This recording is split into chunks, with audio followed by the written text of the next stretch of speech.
გამარჯობა. ამ ვიდეოდან უკვე განვაგრძობთ ჩვენს მიერ გაშიფრული ბაშფლემის ფილის ტექსტის ჰორიზონტალური ხაზის, აი ამ ხაზის, ანუ სტრიქონის მესამე სიმბოლოს შესახებ ინფორმაციის მოწოდებას. აი ეს არის მესამე სიმბოლო. რადგან წინა შემთხვევაში ბაშფლემის ფილის ტექსტის გაშიფრის შესახებ საუბარი შეწყვიტეთ ჰემატრისტების, კაბალისტების და ნუმეროლოგების პასუხის გაცემის გამო, რითაც ვამხილეთ მათი ყალბი თეორიები ქართულ დამწერლობასთან მიმართებით. დავიწყოთ. როგორც გახსოვთ, ჰორიზონტალური ხაზის ნომერი პირველი და მეორე სიმბოლოების ქართული შესატყვისი იყო შენი 3.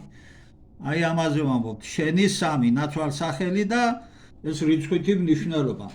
ხოლო რაც შეეხება მესამე სიმბოლოს, აი ამას, ის იდენტურია ვაის სილაბარის ცხრილის ანალოგიურ სიმბოლოსთან, რომლის სილაბური შესატყვისია გბ, რაც მუანის ენაზე ნიშნავს სიტყვას ბიჭი, შვილი. ეს სიმბოლოები ასევე გვხვდება სხვადასხვა უძველეს დამწერლობებში. ძველი ჩინური ორაკულის, იცით, კორეული და ისინი საფუძველს იღებენ გაცილებულ უფრო ძველი დამწერლობის სისტემებიდან. აგერ გაჩვენებთ. აი აქ გვაქვს ჩვენ ცხრილი, ამას პოსტებშიც დავდებთ და უფრო ადვილად შეხედავთ და ნახავთ. ახლა განვიხილოთ მუანის ენა. არის მანდეური ენის ჯგუფი. მანდეური ენები არის ენების ოჯახი, რომლებზეც ლაპარაკობენ დასავლეთ აფრიკის რამოდენიმე ქვეყანაში. მანდეს ხალხი ძირითადად ბურკინა ფასოში, მალიში, სენეგალში, განაში, გვინეაში, გვინეა-ბისაუში, სიერა-ლეონეში, ლიბერიაში, კოტ-დიუარში და ასევე სამხრეთ მავრიტანიაში, ჩრდილოეთ განაში, ჩრდილო-დასავლეთ ნიგერიაში და ჩრდილოეთ ბენინში. აფრიკული ენების შესახებ ჩვენ ჩაწერილი გვაქვს ვიდეოები და გთხოვთ უყუროთ იმ ვიდეოებს, გაიგებთ ყველაფერს. ანალოგიური სიმბოლო გვხვდება ჰორიზონტალურ ხაზშიც, გარკვეული გრადაციით, მართი კუთხით შებრუნებული მარჯვნივ. გაჩვენებთ ამასაც. აი აქ ფრაგმენტები გვაქვს გამოტანილი ამ ბაშფლემის ფილის და უფრო ადვილად ნახავთ. აი ამ სიმბოლოზეა ლაპარაკი, ეს არის ბოლო ხაზი. შესატყვისება ფონეტიკური ბგერა გბა. აქ ნიშნავს გადარჩენას, რაზეც დაწვრილებით ვისაუბრებთ, როცა დავიწყებთ ჰორიზონტალური ხაზის ამ სიმბოლოს შესახებ ინფორმირებას.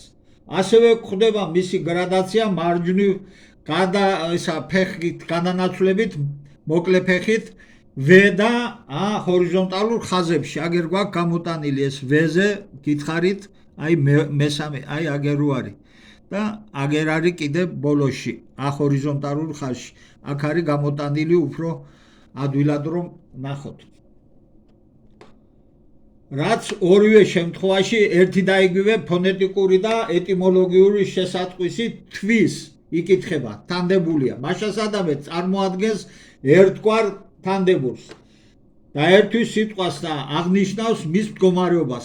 დაწვრილებით გესაუბრებით, როცა დავიწყებთ აი ამ ხაზის, ჰორიზონტალური ხაზის, როგორც ვესი, ისე ას გაშიფრვას. მაშასადამე ჰორიზონტალური ხაზის პირველი 3 სიმბოლო იკითხება ასე.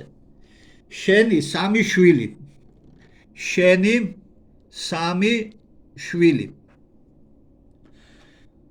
რაც შეეხება აი ამ უკვე მეოთხე სიმბოლოს, ამაზე შემდეგ ვიდეოში ვისაუბრებ, ძალიან საინტერესო სიმბოლოა.